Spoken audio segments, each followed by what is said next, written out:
New York's #1 news. Channel 7 Eyewitness News. All new at 11, a violent takedown. Did a cop go too far making this arrest? The NYPD already taking action. An Eyewitness News investigators exclusive. He's been pulled over for drunk driving 3 times, but he's still driving trains packed with commuters. And a lot more than burgers and fries. Gunfire in a busy fast food restaurant. A wild scene sends 3 people to the hospital. One of them, a woman caught in the chaos. This story still developing on New at 11. Eyewitness News reporter Jim Dolan in the Claremont section of the Bronx with that story. Jim. Yeah, Dave, this evening, there were a lot of people out here on a beautiful spring evening. Suddenly, a dispute out here on Webster Avenue, and weapons were pulled. Lots of them. A 47-year-old woman shot in the leg. A man slashed with a knife. Take a look at this video.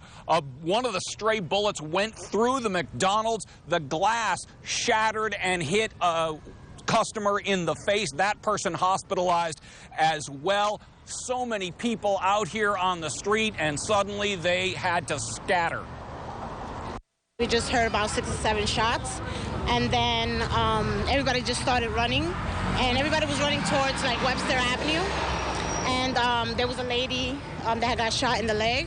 I think it was random. I know I seen a few people running, but there were women with kids.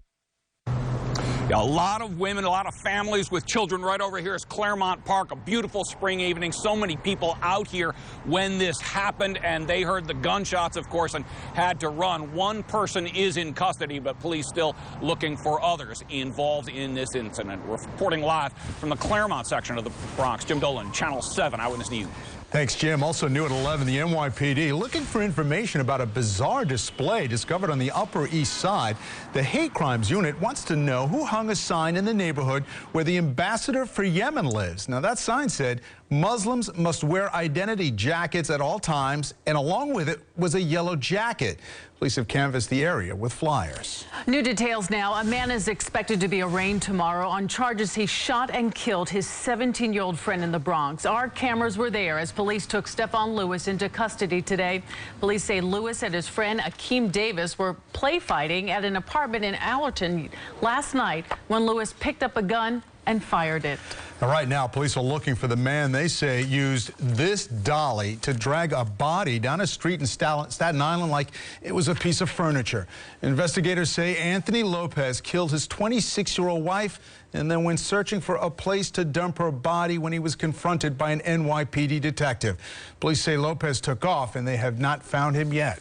New at 11, this video now touching off an internal affairs investigation by the NYPD. A police officer caught in a violent confrontation punching a man in East Harlem. Did he go too far? Eyewitness News reporter Josh Einiger on the scene. Josh? Well, first of all, Shadi, it's hard to overstate just how complicated and complex and stressful this whole situation was for police officers. It started as a stolen car that was later found to be filled with ammunition. It then became a foot pursuit with a man cops thought might be armed. They arrested him inside that lobby, and only then did one officer appear to lose his cool. You're looking at the moment after a dramatic arrest in this Harlem building. We'll show you the arrest itself in a minute, but it's what happened next that has this plainclothes cop in a heap of trouble. He immediately punched him in his face, and when he punched him, he was stunned, so he said, and he grabbed him, threw him on the ground. With cameras recording, he reared back and appeared to sucker punch 19-year-old Janico Harvey, then with other officers, took him down. But like so many of these stories, there is a backstory. And this one starts with a pair of dirt bikes roaming the neighborhood yesterday afternoon, around the time 2 officers had pulled over a Hyundai that had been reported stolen. Cops say the 2 bikers caused a diversion, allowing the people in the car to get away. 2 members of the 32nd Precinct's anti-crime squad chased one of the bikers, 21-year-old Deshaun Betway, into this lobby at 134th and Frederick Douglass. And as a crowd of onlookers got closer, one of them pulled his gun. Coming from a cop, I was scared for my life, honestly. A few minutes later, with Betway in cuffs, came that punch. Harvey, who'd been recording video during the original arrest, found himself arrested for menacing. In a statement tonight, the police department said its Internal Affairs Bureau had begun an immediate investigation. A police officer shown on the video, it said, has been placed on modified assignment. Police officers are authorized to pull their guns if they feel threatened. It's that punch, experts say, when there was no obvious threat. That's the real problem here. You have to try to remain professional at all times and, not overreact. And now, he puts himself and his career in a real serious position. There are a lot of open questions with this case. That stolen car, as I said, was found to have 25 live rounds of ammunition. But along with the two people who escaped, the gun was gone also, if there ever was one. Police are looking for the people who'd been in that car, who they fear might be armed. We're live in Harlem. Josh Einiger, Channel 7 Eyewitness News. Thank you, Josh. The new details tonight on the shooting outside the White House today. The armed man shot by a Secret Service officer has been identified as Jesse Oliveri of Ashland, Pennsylvania. Ammunition was found in his car. The White House briefly placed on a security alert. Vice President Joe Biden was in the complex and was secured during the lockdown. Oliveri is in the hospital in critical condition. New details on what may have been happening on Egypt Air moments before the plane vanished. A report out today suggests there was smoke and possibly fire in the equipment compartment before the plane disappeared. Today, search crews found floating bodies, luggage, and seats from Flight 804. It disappeared from radar and crashed on its way from Paris to Cairo, killing the 66 people on board. In the race for the White House, Donald Trump on the way to solidifying his party by picking up an influential endorsement today. The National Rifle Association getting behind the Republican candidate despite their differences in the past. Trump had previously supported a ban on assault weapons, but now hopes to paint himself as a pro-gun advocate. In contrast, he claims Hillary Clinton is looking to take away the right to bear arms. Meanwhile, Mrs. Clinton focused her attention on Texas today. She attended fundraisers likely meant to beef up her war chest going into the general election. Clinton only needs 90 more delegates to seal her nomination, but Senator Bernie Sanders says he is not backing down, even as reports surface that his campaign is financially struggling. Tonight, an Eyewitness News Investigators exclusive. A New Jersey transit engineer is responsible for getting thousands of rail commuters to work. But the state of New Jersey says he's unsafe behind the wheel of a car. He lost his driver's license for DWI-related issues, but he's legally able to drive a train. No rules are being broken. Here's Jim Hoffer. Engineer Thomas Brochart drives thousands of passengers on New Jersey transit trains hundreds of miles every week. But at the end of his workday, Brochart can't even drive himself home. He has to have someone pick him up. I'm just giving you a chance to tell your story. There is no story to tell. Actually, he has quite a story. In 1995, Brochart's driver's license is suspended for 2 years for failing to take a breathalyzer test. 4 years later, his license is suspended for 1 year for DWI. In 2001, the DMV suspends Brochart's license for the 3rd time. Then, in 2007, he again refuses to take a breathalyzer. His driver's license is suspended for 10 years. You don't need a driver's license.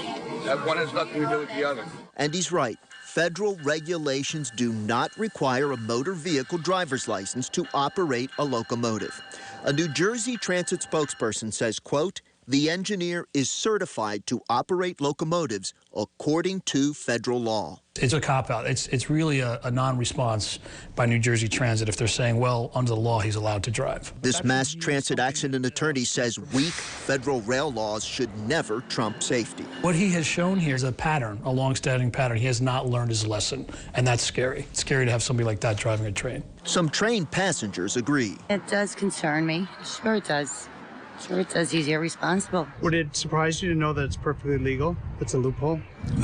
Yes, very much. But in the state of New Jersey, maybe not.